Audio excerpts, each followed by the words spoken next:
ভারতবর্ষের সবচেয়ে ছোট রাজ্য হল গোয়া। এটি ভারতবর্ষের পশ্চিম উপকূলে আরব সাগরের নিকট অবস্থিত। পর্যটনে গোয়া ভারতবর্ষের গুরুত্বপূর্ণ স্থান দখল করে রয়েছে। পাহাড় ও সমুদ্রের মেলবন্ধন বৈচিত্র্যের মধ্যে একটা ঐক্য তৈরি করেছে। গোয়ার বৈচিত্র্যময় স্থানগুলি হল: 1 নম্বর, দুধসাগর জলপ্রপাতের মনোরম পশ্চিমাঞ্চল। 2 নম্বর, ফ্রান্সিসের চার্চের মতো আধ্যাত্মিক স্থান।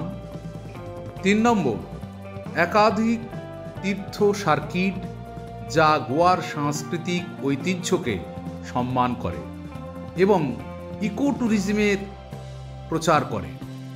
4 নম্বর হচ্ছে মিটিং, ইনসেন্টিভ, সম্মেলন, প্রদর্শনী এবং ইভেন্টের জন্য গোয়া একটি পছন্দের গুরুত্বপূর্ণ জায়গা। গোয়া ট্যুরিজমে সাধারণত আমরা দেখি ডিসেম্বর থেকে মার্চ মাস পর্যন্ত সবচেয়ে বেশি পরিমাণে ভ্রমণকারীরা গোয়াতে কিন্তু আসে।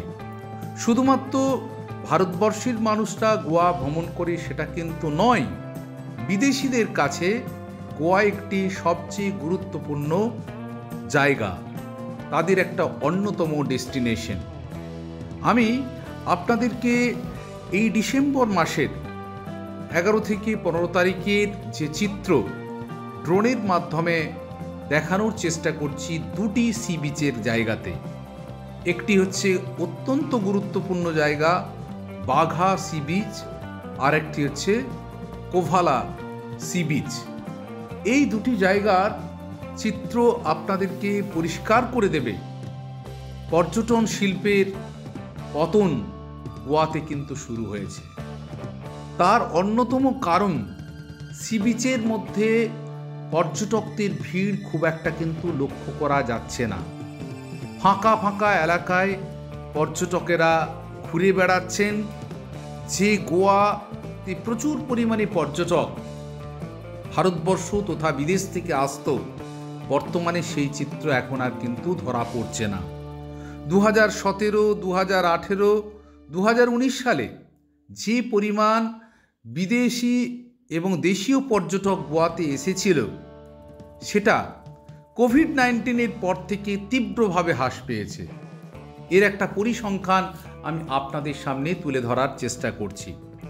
2018 সালে ডোমেস্টিক হিসাবে এসেছিল 7,20,000 এবং বিদেশিরা এসেছিল 90,000। 2019 সালে ছিল 7 লক্ষ ডোমেস্টিক আর বিদেশিরা এসেছিল এখানেও 90,000। 2020 সালে দেশীয়রা এসেছিল 3,30,000, বিদেশিরা এসেছিল মাত্র 3,000 মতো। 2021 সালে ভারতীয়দের মধ্যে 3.4 মিলিয়ন, বিদেশিদের মধ্যে হচ্ছে 0.03 মিলিয়ন। 2022 সালে 6.2 মিলিয়ন ভারতীয় এবং বিদেশিরা হচ্ছে 0.3 মিলিয়ন।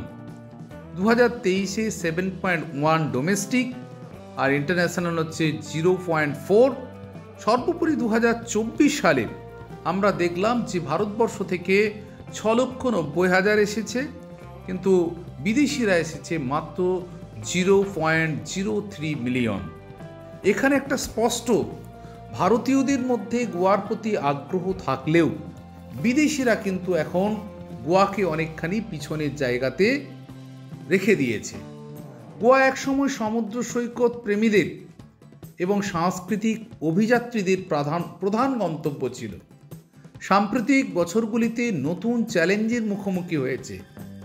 2024 সালে খালি খালি সৈকত এবং বন্ধ খুপড়ির ভাইরাল চিত্রগুলি পর্যটক হ্রাস সম্পর্কে উদ্বেগ প্রকাশ করেছে।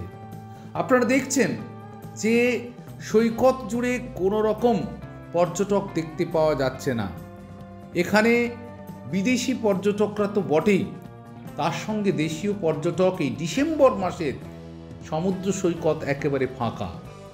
এর থেকে আমরা পরিষ্কার বুঝতে পারছি যে তথ্য ট্যুরিজম ডিপার্টমেন্টে দেয়া হোক না কেন, প্রকৃত তথ্য কিন্তু সি বিচে গেলেই আপনারা কিন্তু লক্ষ্য করতে পারবেন। গোয়া রাজ্যে পর্যটক হ্রাস পাওয়ার প্রধান অন্যতম কারণগুলি হল: 1 নম্বর, ট্যাক্সি ও টোটো মাফিয়াদের স্বর্গরাজ্য তৈরি হয়েছে গোয়া। ভ্রমণকারীদের কাছ থেকে অতিরিক্ত ক্যাব ভাড়া আদায় করে, যা কখনো কখনো বিমান ভাড়ার চেয়ে বেশি হয়। স্বাভাবিকভাবেই বুঝতে পারছেন, পরিবহন পর্যটকদের কাছে অন্যতম মাধ্যম, সেটা গোয়াতে কিন্তু একটা ভয়ঙ্কর আকার ধারণ করেছে। ক্যাব এবং টোটোর একটা স্বর্গরাজ্য। 2 নম্বর, গোয়ায় পিক ঋতুতে, বিশেষ করে ডিসেম্বর থেকে মার্চ পর্যন্ত হোটেল ভাড়া ও বিমান ভাড়া দ্বিগুণের কাছাকাছি বৃদ্ধি পাওয়ায় গোয়ায় পর্যটন সমস্যাকে বাড়িয়ে তুলেছে। অর্থাৎ পিক আওয়ারে ডবল হয়ে যাচ্ছে হোটেল ভাড়া, বিমান ভাড়া। এজন্য গোয়াতে পর্যটকের সংখ্যা দিনের পর দিন কমছে বলে আমরা কিন্তু আশা করছি। 3 নম্বর, রাজ্যের পর্যটন খাতে বিপুল সরকারি বিনিয়োগের ফলে বেসরকারি বিনিয়োগের ফলে বিনিয়োগকারীরা ভ্রমণকারীদের কাছ থেকে অতিরিক্ত অর্থ সংগ্রহের মৃগয়াক্ষেত্র তৈরি করেছে, যেখানে সরকার কিন্তু সম্পূর্ণরূপে উদাসীন। 5 বছর আগে গোয়াতে উবের, ওলা, র্যাপিডো এই অ্যাপস কিন্তু চালু হলেও স্থানীয় মাফিয়াদের অত্যাচারের ফলে সেগুলি প্রায় বন্ধ হয়ে গেছে। এই সব রাইড ভারতবর্ষের বিভিন্ন শহরে বর্তমানে একটা জনপ্রিয়তার চরম শিখরে কিন্তু পৌঁছেছে, যেখানে যাত্রীরা সহজেই তারা এই সমস্ত ক্যাব ভাড়া করে তাদের গন্তব্যস্থলে একটা পৌঁছানোর জায়গা কিন্তু তৈরি করতে পেরেছে।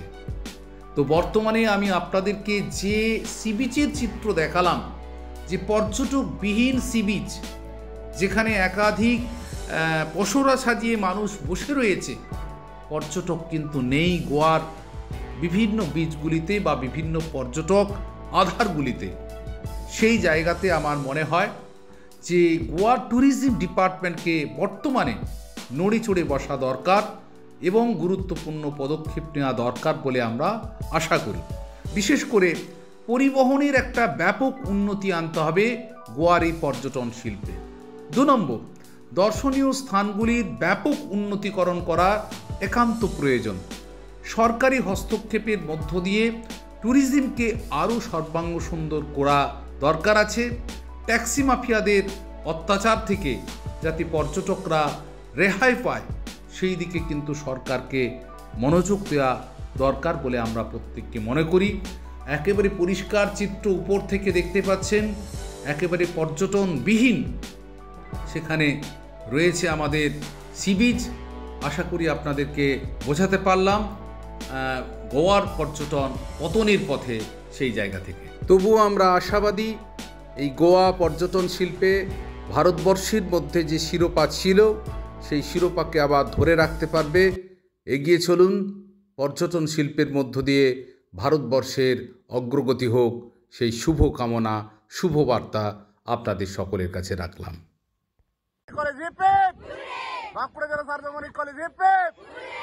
I love you, Goa.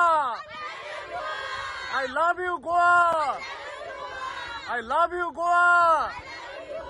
I love you, Goa. Jai Bangla.